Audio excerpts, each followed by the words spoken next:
Isang layunin na walang kapalit. If I look back, talagang God swept me off my feet. Pero no regrets. I'm really grateful kasi maybe if I had chosen another way of life, I would not be happy here. Isa sa nakita ni Sister Eva sa mga katutubo ang kakayahang mag-share ng kung ano ang meron sila sa kabila ng kanilang kakapusan sa buhay. Itong mga tribo natin, napabayaan talaga natin when it comes to health services. Silipin natin ang pagsikap ng isang madre para matulungan ang mga katutubong hindi nakakakita ng doktor. Kahit walang formal na edukasyon ang mga katutubo, bilib si Sister Eva sa kakayahan ng mga ito. Ako naman ang inyong kasangga, J.R. Langit.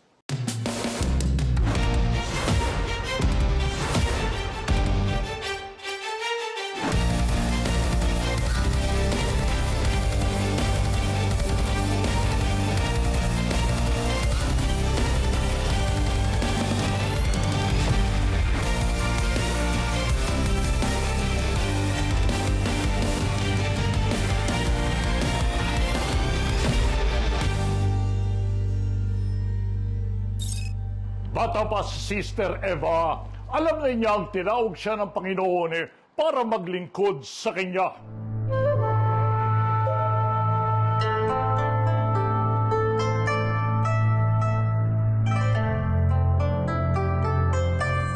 Hindi naging madali kay Sister Eva ang kanyang desisyon.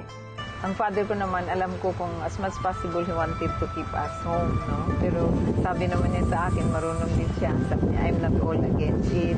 Pero bata ka pa, baka you'll change your mind. How could you start on your own? If it pains you, the more it pains us to see that you cannot start your own life. So, nag-obey din ako sa father ko kasi tama naman siya. Pero hirap, parang there was a vacuum within, 1970s, nang mabuo ang konsepto ng Barefoot Doctors. Sila mga katutubo na sinanay ng grupo nila Sister Eva para manggamot ng kapwa katutubo.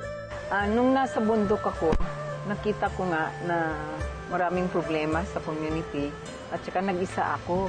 At saka ang naisip ko na mas effective kung sila mismo ang mag-alaga ng mga tao. Saka nakita ko na education talaga ang importante sa mga tribo. Parang matuto sila paano alagaan ang sarili. Naisip ko, I could not be there forever kasi may vow of obedience kung saan ako dalhin, I have to obey. So, I started training barefoot doctors. Sa tulong ng iba pa mga doktor, dentist, nurses at iba pa, nakapagsanay na sina Sister Eva ng 7 batches sa 229 barefoot doctors para sa 118 tribo sa buong Pilipinas. Ano po yung mga karaniwang itinuturo po ninyo sa mga members ng Barefoot Doctors? We start from the normal anatomy ng katawan and then all the diseases from head to foot. So we have specialists for the eye, specialists for the heart, especially for the gastrointestinal, specialist, may mga dentist din tayo. Lahat ng parte sa katawan, mayroong specialista na magturo sa kanila. Yun lang, we have to see how far we should teach them and how far they should go so that beyond that, they should bring the patient to a doctor. So maganda, doon sa bundok nakita ko 1 year after the training, na-reduce ang incidence of diseases about 1/3.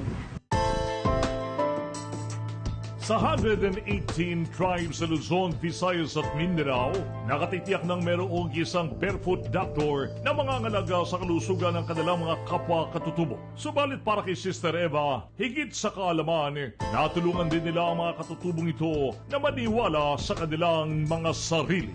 Ang maganda kasi sabi nila, Sister, kung kinukumbida mo kami sa Manila, pag uwi namin, we are somebody. Pero kung i-train mo kami barefoot doctors, pag-uwi namin, i-star kami. So yung dignidad ba nila, na sila pala tao naman, na we can equal also the people down here, below. Hindi, baka kasi sa bundok sila, isipin nila nga wala lang sila, they are nobody. I want them to realize that we are created equally by God.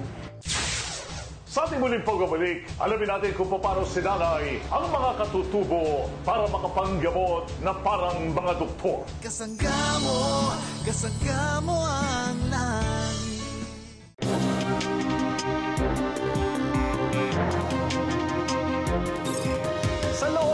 maraming taon na pabalik-balik sa kabundukan si Sister Eva. Marami na siyang naipong karanasan na hindi niya malilimutan.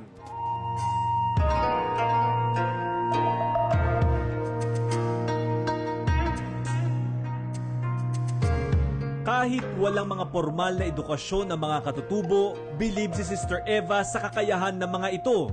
Nagtaka ako nung hindi naka-have not gone to school. Bakit alam niya pag hingiin ko pag nag-opera, bibigay niya ang medicine? Bakit niya matandaan ito? Magaling yung nila, perception.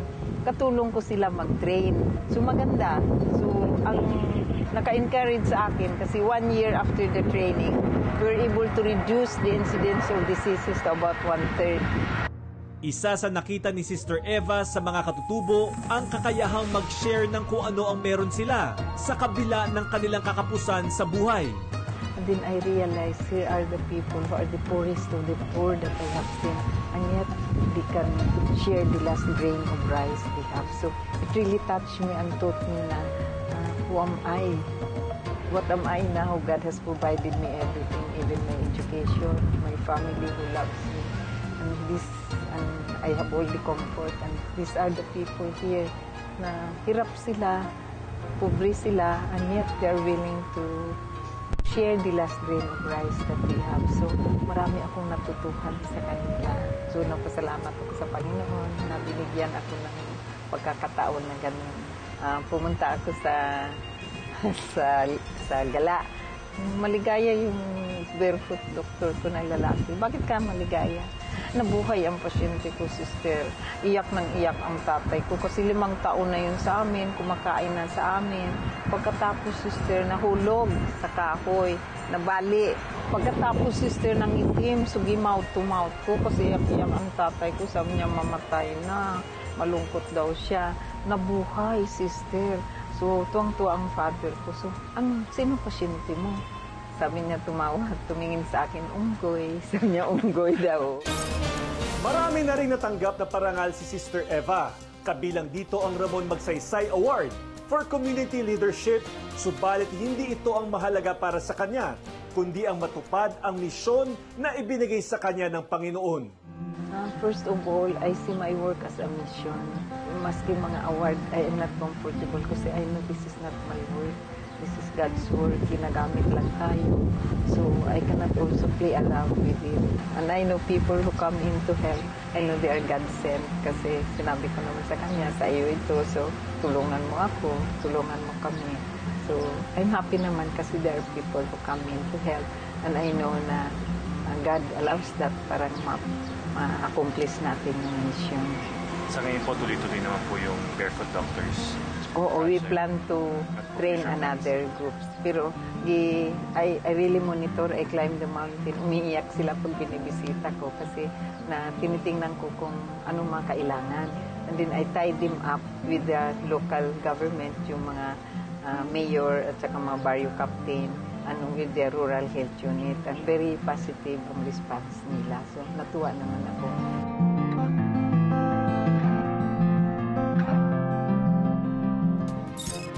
Sa 118 tribes sa Luzon, Visayas at Mindanao, nakatitiyak ng merong isang barefoot doctor na nangangalaga sa kalusugan ng kanilang mga kapwa katutubo. Pero sa pamamagitan ng isang Sister Eva at mga barefoot doctors, hindi naging hadlang ang kabundukan para makapagsilbi sa kababayan. Subalit para kay Sister Eva, higit sa kalaban, natulungan rin niya ang mga katutubo na maniwala sa kanilang mga sarili.